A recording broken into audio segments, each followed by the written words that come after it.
Hello students, today is your lesson number 3, glimpses of the past. ठीक है, ये जो लेसन है बच्चा, ये आप लोगों का बहुत इंपॉर्टेंट है दोनों पॉइंट ऑफ व्यू से, आपका हिस्ट्री के पॉइंट ऑफ व्यू से भी और सब्जेक्टिव इस इंग्लिश के पॉइंट ऑफ व्यू से भी, ठीक है ना। सो ग्लिम्सेस का मतलब होता है, जैसे कि आप लोग देख सकते हो इंग्लिश में अगर बोले शॉर्ट एक्सपीरियंसेस, ठीक है ना, या शॉर्ट एक्सपीरियंस यानी कि जब आप किसी को थोड़ा थोड़ा बताना होता है ना, या झलक आप लोगों बोल लो, ऐसे बोल सकते हैं। पास्ट यहाँ से मतलब है हिस्ट्री, यानी इसको हिंदी में बोलेंगे इतिहास की झलक। So before you read, here are some pictorial glimpses of the history of our country from 1757 to 1857. These pictures and speech bubbles will help you to clarify your understanding of the condition that led to the event of known as the first war of independence in 1957. तो इस lesson में क्या है, आपके पास pictures के माध्यम से सारी चीज़ें बताई गई हैं। पिक्चर्स एंड बबल्स मतलब होता है जो ये ऐसे ये बोल रही हैं, तो ये वाला जो चीज़ है इसको बोलते हैं बबल। तो पिक्चर्स एंड बबल्स की मदद से आप लोगों को बताया गया है कौन सी कंडीशन 1757 से लेके 1857 तक की क्या क्या कंडीशन रही और किन कारणों की वजह से फर्स्ट वॉर ऑफ इंडिपेंडेंस हुआ था, किसमें 1857 में जो हुआ था, तो वो क्यों हुआ था। ठीक है, सो इसका फर्स्ट पार्ट है द मार्टायर्स। द मार्टायर्स का मतलब होता है शहीद, जो देश के लिए अपनी जान की कुर्बानी देते, जो शहीद हो जाते हैं, जो बलिदान कर देते हैं अपने प्राणों का, उनको बोलते हैं मार्टायर्स। ठीक है, ये फंक्शन है द फंक्शन इन दिल्ली। तो यहाँ पे एक फंक्शन है, यू कैन सी हेयर, यहाँ पे एक लेडी है और यहाँ पे देखो जवाहरलाल नेहरू, लाल बहादुर शास्त्री हैं, इंदिरा गांधी, ये लोग बैठे हैं यहाँ पे। और ये क्या बोल रही हैं, O my countryman let your eyes fill with tears as you recall the sacrifices of India's martyr. तो याद करो वाला गाना कौन सा है, ए मेरे वतन के लोगों ज़रा आँख में भर लो पानी, जो शहीद हुए हैं उनकी ज़रा याद करो कुर्बानी। तो ये वाला एक फंक्शन में ये लेडी गा रही हैं। तो कौन गा रही होंगी, गैस करो कौन होंगी, ये लता मंगेशकर। ठीक है, सो यहाँ पे हैं जो भी हमारे मार्टायर्स हैं, उनकी बारी ये दिखा रहे हैं उनको, ठीक है ना, उनको याद कर रहे हैं लोग। Now come to the second part, the India the company is conquest. Conquest मतलब होता है विजय, और कौन सी कंपनी, ईस्ट इंडिया कंपनी। ठीक है, ये कब से कब तक का है, 1757 टू 1849 तक का क्या जो सिचुएशन था वो आप लोगों को क्लियरली दिख पा रहा है यहाँ पे। वरना आप लोग क्या किया कीजिए, जब मैं पढ़ा रही होती ना इस तरीके से वीडियो अगर आप लोगों को शो कर रही होती तो आप लोग बुक खोल लिया कीजिए साथ में, ठीक है ना। So, with its superior weapons, the British East India Company was extending the power of 18th century. अब ये बता रहे हैं कि 18th century में क्या हुआ, जो ब्रिटिश जो ईस्ट इंडिया कंपनी थी, ब्रिटिशर्स जो थे उनके पास जो बहुत थे वो एडवांस वेपन्स उनके पास थे, और उनकी मदद से वो अपना क्या कर रही है, इंडियन टेरिटरी में अपने आप को क्या कर रही थी, बढ़ा रही थी, विस्तार कर रही थी अपना। ठीक है, इंडिया ये 1765 का मैप है, और जो येलो वाला पार्ट है वो इंडिया का है, जबकि ये वो जो पिंक वाला पार्ट है ये किसका है, ब्रिटिश टेरिटरी। तो देखो धीरे धीरे वो अब क्या करती हैं, ऑल ओवर द इंडिया में ग्रो कर जाती हैं। ठीक है, सो इंडियन प्रिंसेस वर शॉर्ट साइटेड। शॉर्ट साइटेड मतलब होता है दूर की जो नहीं सोचता उसको शॉर्ट साइटेड बोलते हैं। तो जो इंडिया के जो राजा राजकुमार थे वो शॉर्ट साइटेड थे, वो फ्यूचर के लिए नहीं सोचते थे।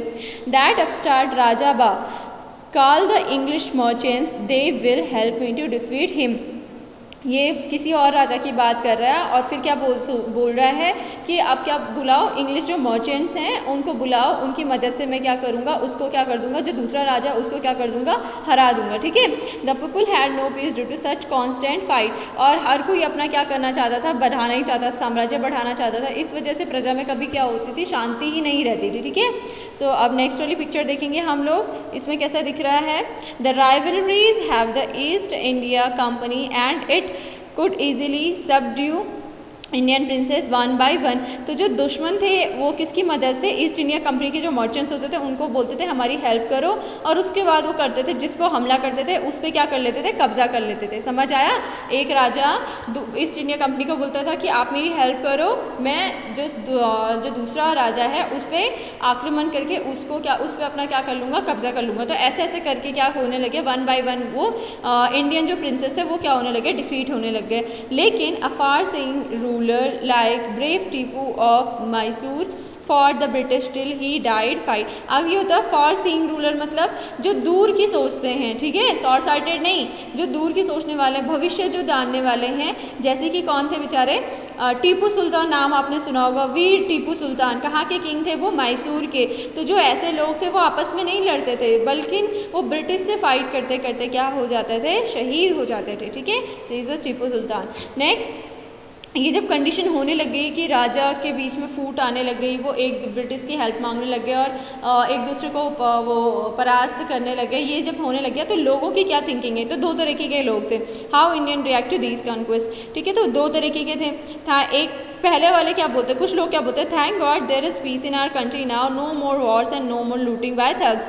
तो कुछ लोग बोलते थे कि थैंक गॉड अब हमारे देश में क्या है, शांति है, ना ही क्या हो रहा है, वॉर्स चल रहे हैं और ना हमें ठग्स जो हैं वो लूट रहे हैं। So it is God who send the British. तो ये कुछ लोग बोल रहे हैं कि हाँ ये भगवान ही है जिन्होंने ब्रिटिश को हमारे लिए भेजा है, और destiny is link with them, और हमारी किस्मत किसके साथ जुड़ी है, ब्रिटिशर्स के साथ जुड़ी है। लेकिन कुछ लोग ऐसे भी थे, the white man has killed और डिथोन्ड आवर किंग। देखो या तो बोल रहे हैं, कुछ लोग बोल रहे हैं कि जो गोरे लोग हैं, गोरे मतलब अंग्रेज, इन लोगों ने या तो हमारे राजाओं का मार दिया या तो उनका क्या कर लिया, राज्य छीन लिया। Some kings were not good but after all they were of the this land. तो बोल रहे हैं कि लोग कि चलो कोई बहुत सारे राजा हैं कि अच्छे नहीं हैं, लेकिन आखिरकार वो इसी मिट्टी के हैं, हम लोग एक ही हैं। Now we have become slaves of foreigner, और अब हम क्या बन जाएंगे, बंधक बन जाएंगे, किसके, विदेशियों के बंधक बन जाएंगे, ठीक है।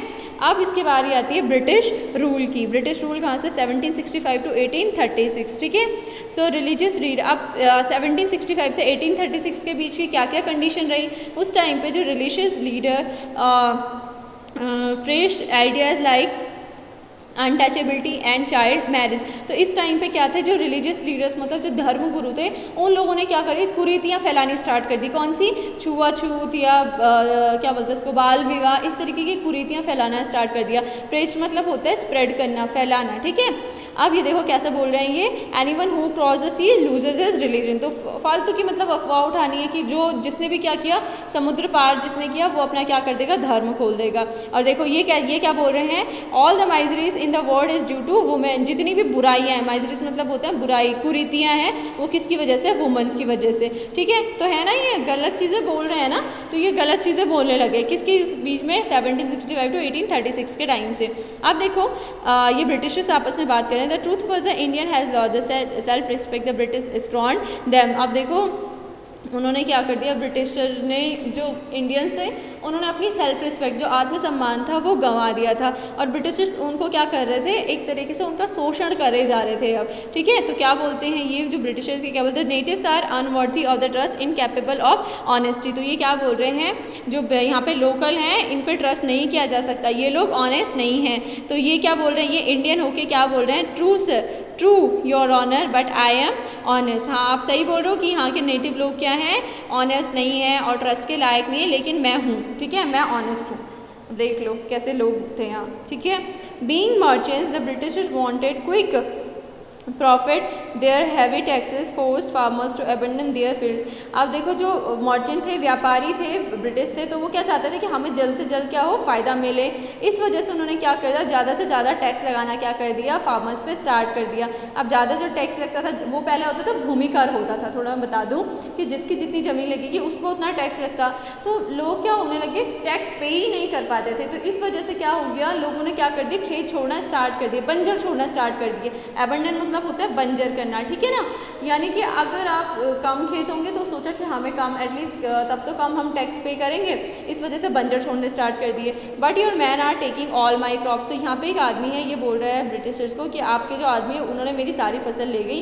तो ये जो ब्रिटिशर्स है ये क्या बोल रहा है, you are still in the arrear. Arrear मतलब होता है कर्ज में, आप क्या हो, कर्ज में। और if you don't pay next week I will send you to jail. और अगर आपने अगले वीक तक मुझे अपना कर्जा नहीं लौटाया तो मैं तुम्हें कहाँ भेजूंगा, जेल में। नाउ थर्ड पिक्चर देख लो। Still the British invented other matter which give them more profit. और इसके साथ साथ जब उन्होंने क्या किया, टैक्सेस लगा दिए फार्मर्स पे, इसके बाद उन्होंने अदर मेथड्स भी निकाले, ठीक है। क्या क्या, जैसे क्या सोचा उन्होंने, the goods manufactured in England should not have any import duty when brought into India, ठीक है। सो इन्होंने बोला कि क्यों ना हम जो गुड्स हैं वो कहाँ से लेके आए, मैन्युफैक्चर कहाँ करें, उसको इंग्लैंड में ही करें। इस वजह से हमें क्या होगा, इम्पोर्ट के कोई अदर चार्जेस वगैरह भी नहीं पड़ेंगे, वहाँ से लाएंगे और यहाँ से हमें सीधे क्या करना है, वो बेचने। यानी कि ओवरऑल यहाँ की कंपनी को क्या करना है, खत्म करना है, और किसको प्रमोट करना है, बढ़ावा कहाँ देना है, इंग्लैंड में जो काम है उसको बढ़ावा देना, ठीक है, ये बोलते हैं उस पर गुड आइडिया, मतलब अच्छा आइडिया है। The East India companies laws began to cripple India industry. अब इस वजह से क्या हो गया, जब यहाँ पे सामान बनना बंद हो गया तो यहाँ के लोग भी क्या हो गए बच्चे, बेरोजगार हो गए। और क्रिपल मतलब होता है अपंग। एक तरीके से ईस्ट इंडिया कंपनी ने क्या बना दिया, इंडियन इंडस्ट्रीज को क्या कर दिया, अपंग बना दिया, ठीक है। So the inevitable famine The inevitable famine followed between 1822 and 1836. 15 lakh Indians died of starvation. और जब ऐसे कर लगने लग गया और यहाँ पे गुड्स जो भी जॉब्स वगैरह थी ये सब नहीं हो पा रहा था, तो क्या हुई, फेमाइन मतलब अकाल पड़ी। या किसमें 1822 से 1836 के बीच में देखो 14 सालों का क्या होने लग गया, 14 साल तक क्या हुआ, यहाँ पे अकाल पड़ा है, ठीक है। और कितने किल हुए थे उसमें लोग, भूख से कितने लोग मरे थे, 15 लाख, 15 लाख लोग उससे मरे थे स्टारवेशन से। The British politics dune the expert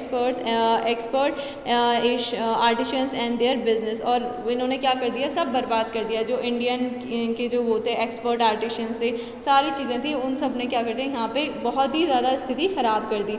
अब आती है बारी fourth part of this lesson, Raja Ram Mohan Roy. इनका कार्यकाल कब से है, 1772 to 1833 तक, ठीक है।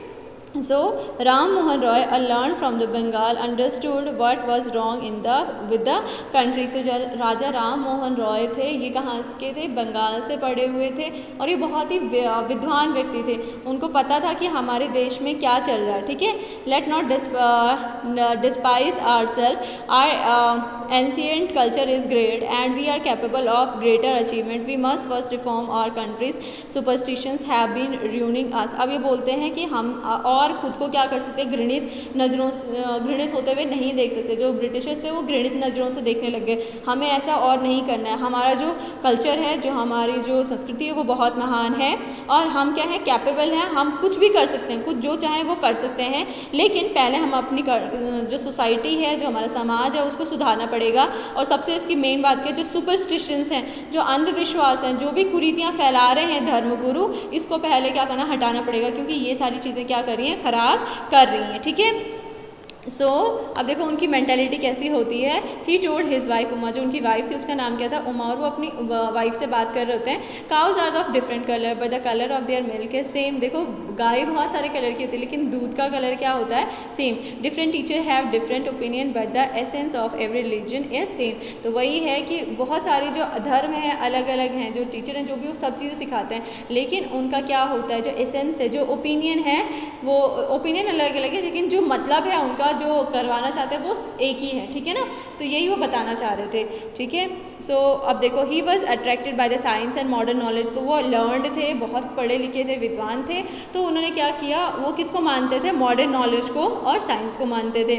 Knowledge should be practical and scientific. बोलते हैं कि सुपरस्टिशंस नाम की कुछ चीज़ नहीं होती है, सारी चीज़ें जो है प्रैक्टिकल हैं और सारी चीज़ें क्या हैं, साइंटिफिक है। सो इसके बाद उन्होंने क्या किया, he started newspaper but the suspicious British stopped them in 1823। तो उन्होंने लोगों की सोच को बदलने के लिए क्या स्टार्ट किया था, न्यूज़पेपर छापने स्टार्ट किए, उनको बांटने स्टार्ट किया। लेकिन ब्रिटिशर्स डर गए कि कहीं ऐसा ना हो जाए, ये अपने उसमें सक्सेसफुल ना हो जाए, तो ब्रिटिशर ने 1823 में वो न्यूज़पेपर भी इनके बंद करवा दिए।